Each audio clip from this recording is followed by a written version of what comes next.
Hi there and welcome to this three-part mini course on sight reading. My name is Geraghty and I will be your piano teacher for the next 3 days. In this video I will teach you all about the notes on the piano as well as the notes on the treble and the bass clefs. There will be a set of speed recognition tests that you will need to learn and master before moving on to video 2. So let's get started. Now let's get on with learning the piano keys. Let's start with the white notes. In the picture you will see notes from A to G mapped alphabetically, and this continues up and down the keyboard. One octave is where one note, for example A, goes up to the next A. If we carry on up the keyboard we can find 2 and 3 octaves.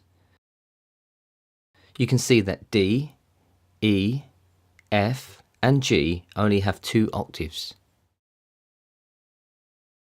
Now let's learn the black keys. You've probably noticed that on a piano there is a set of 2 and 3 black keys repeating throughout the keyboard. Any black note just to the right of a white note is called a sharp, and any black note to the left of a white note is called a flat. Therefore the black notes can either be called a sharp or a flat, and this will be indicated in the music. Okay, so now we're going to go on to the speed test. Now this is really important to master, because if you can recognise the notes in the music, but you can't find the notes quick enough on the piano, then this is going to slow your progress down, especially if you've got more than one page to practice. The test will start with a countdown from 5, then a red dot will appear. You have to say the note before the answer appears. Let's begin.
Okay, so how did you get on with the speed test? Could you say the note as soon as the red dot appeared? If you found it difficult, keep practicing until you can keep up with the red dot. Now the reason you need to get quick at this test is because, as I mentioned before, say for example you were quick at reading notes on the treble clef but you couldn't find the note quick enough on the piano, or you were hitting wrong notes, say for example you were ignoring the key signatures, then this is going to slow your progress down. And it's going to be hit and miss. So make sure you get really good at this and then move on to the next part. So now let's learn the notes on the treble clef. Let's start with the 4 notes in the spaces. Notice that the word face starts from the lowest space F to the highest space E. Just remember, if it's in the space, it's face. Close your eyes and try to picture these 4 notes and ask yourself, what note is in the top space, bottom space, second space and third space. Keep testing yourself until you're not pausing. Now we're going to learn the notes on the line. There are 5 lines with the rhyme "Every good boy deserves food," starting from the lowest line E to the highest line F. Just remember, if it's on the line, it's the rhyme. Again, close your eyes and ask yourself these 5 questions. What note is on the top line, bottom line, middle line, second line and fourth line? Go over this until you can see the notes clearly in your head before moving on to your next speed test. There are 2 more notes that you will need to recognise quickly, middle C and D. Middle C has an extra line called a ledger line below the 5 lines, and D sits below the bottom line. If you can't remember these 2, think of a CD player or Charles Dickens. In this speed test, you only have 10 seconds to read out all 11 notes before the time runs out. As these 11 notes are the most popular notes you'll ever see in the treble clef, it's really important to master this test. There will be a 5-second countdown before you begin.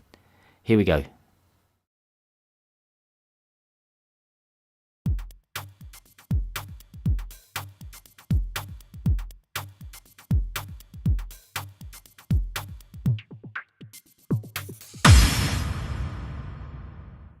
Okay, so how did you find this test? Did you do it under 10 seconds? If you pause on any notes, go through these notes again by closing your eyes until you can see the notes clearly in your head. For those of you who found it easy, let's try it again and see if you can do it quicker.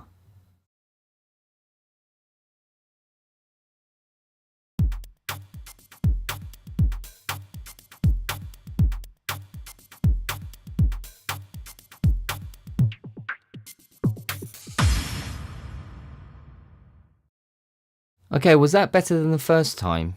Don't worry if you can't keep up with it. Just keep practicing the way I told you before and you'll soon have it under 10 seconds. Now let's learn where the treble clef notes are located on the keyboard.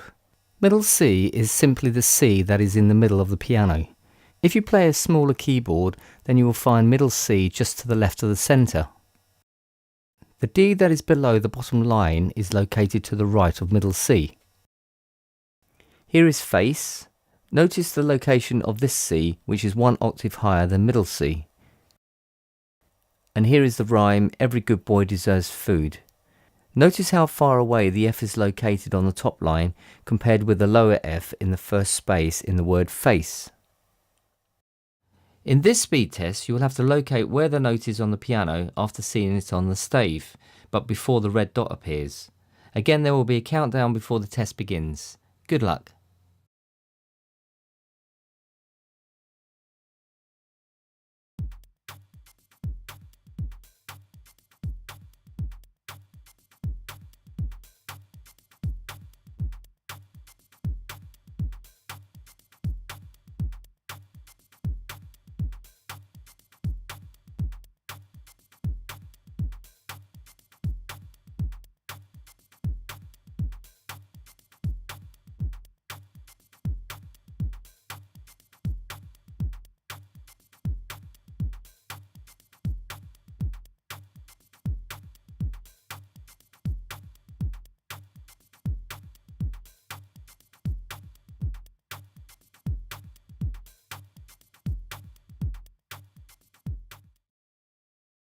So how did you get on with locating the notes? Could you find the note on the piano before the red dot appeared?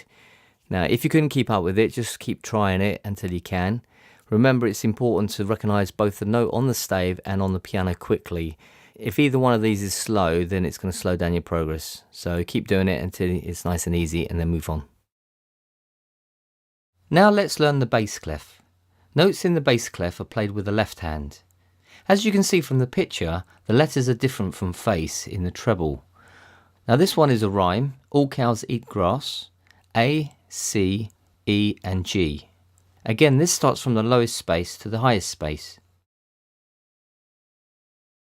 Moving on, we have different rhymes for the lines.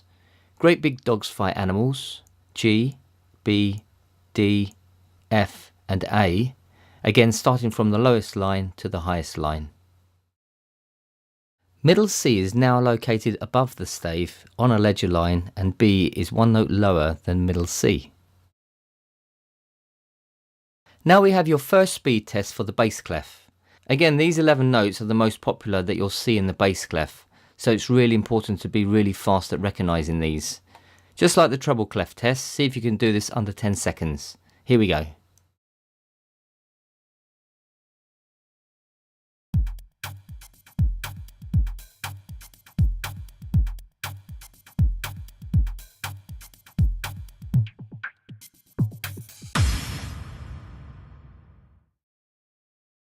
So how did you get on with this test? Remember, if you can't do this under 10 seconds, it will take you a long time reading and playing the left-hand notes when you sit at the piano. Let's give it another go.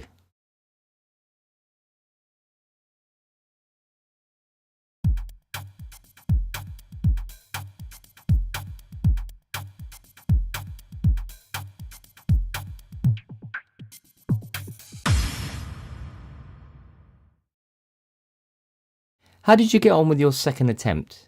Most people get slower on their second try. Don't worry, just keep practicing until you're under 10 seconds. Remember to close your eyes and see the notes in your head before trying the test again. If you're getting mixed up with the treble clef, close your eyes and see if you can locate all the C's that are in the treble and bass clef. Do this with all the notes from A to G and then try again. Now let's look at locating where the bass notes are in relation to the bass clef. You can see that middle C is located in the same place as the treble clef, only this time it's played with the left hand. Here is B, one note lower than middle C. Here's where the notes All Cows Eat Grass are located. Notice where this C is located compared to middle C. This C is one octave lower than middle C. And here's Great Big Dogs Fight Animals. Notice where the B is located compared to the higher B that was just below middle C. Go back over the location of these notes, take time to master them before you start the next test. Just like the treble clef test, we're going to locate the notes on the piano after seeing it in the bass clef. Do this before the red dot appears. Here we go.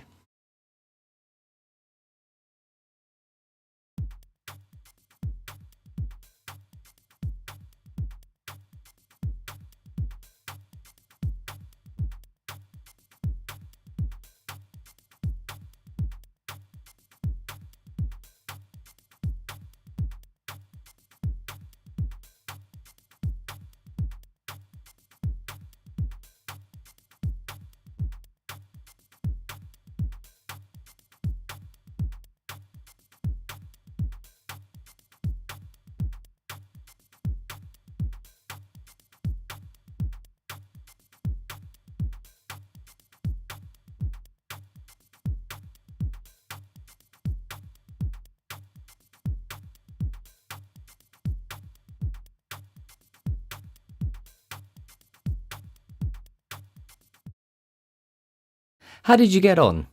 If you couldn't find the notes before the red dot appeared, keep practicing until you're not pausing. Remember that these notes are the most popular notes that you'll find in the bass clef, so it's really important to master this test. You have to really know your treble and your bass clef before you do anything. It's just the basics. Forget about reading rhythms, forget about articulation and dynamics and all that stuff. The basics is just reading the notes, recognizing it on the stave, whether or not it's a bass clef or treble clef, and then actually just locating it on the piano. If you can't do that quick, then everything's going to be slow. Learning scales, if you wanted to learn how to play chords or improvisation or anything, that you're reading from the page. So this is why you need to master these speed tests. Make sure that you know your treble clef and your bass clef really, really well before moving on to the next video, which is all about intervals and structures and how to recognize patterns and sequences in the music and things like that. And definitely, if you're playing any music, make sure that you know your right hand first and then your left hand before trying to play it hands together. Otherwise, you'll just have a nightmare. It will just take you forever to learn it. Okay, so we're going to further review what we've just learnt and also what you need to do to carry on practicing this. There's 5 things to go through. So the first thing you're going to do is just to practice locating the notes on the piano. Another way that you can do this is actually sitting in front of a piano, press one note and just say what it is quickly. You can look up at the ceiling and then press the note, look down again and see if you can recognize it. Move your hands somewhere along the keyboard and do the same thing. If you hit a black note, then just say a flat and a sharp, so that you recognize it, and just try and do it as quickly as possible. So that's the first thing that you should do. The second thing you should do is just to review the treble clef. Go through all the speed tests, make sure that you can keep up with the red dots. If you have difficulty with it, just practice closing your eyes and seeing the notes in your head. It's a really, really good way of visualizing the notes. And the more you see it in your head, the more you'll see it on the page. Number 3, practice the bass clef the same way that you practice the treble clef. Time yourself to see how quickly you can recognize all 11 bass notes. If you can't see all 11 in less than 10 seconds, then try closing your eyes and visualize each note until you can see each note without pausing. Number 4, Most people find reading the treble and bass clef at the same time confusing, so they'll get mixed up with the rhymes. So the best way to do this is to shut your eyes again and to try and visualize each note separately in the bass and the treble. So for example, you might imagine an F in the treble clef, which is on the top line and in the bottom space, and in the bass clef it's on the fourth line. Keep doing it every day and you will see an improvement. So number 5 is to find some difficult music. Now when I have students preparing for music exams, I'll always give them something harder to read than what's required in the exam. And the reason for that is two things. One, it'll make them work harder, but the second thing, they'll feel more confident when they actually read something at their own level. So if they were learning a grade 3 sight reading exam, for example, I would give them something of grade 4 level, and then they'll be practicing that, and then I'll drop them down to grade 3 so they'll be prepared for the exam. So when you're practicing sight reading, especially for exams, don't just practice at the level that's required for the exam, but over practice. In other words, practice at a higher level. Thanks for watching this first video on sight reading. Make sure you go through all the speed tests again until you've thoroughly mastered them. In the next video, I will teach you all about structure, repeats, intervals, scales, chords and broken chords, sequences and arpeggios. So there's a lot to get through. So thanks again for watching, and I will look forward to seeing you in the next video.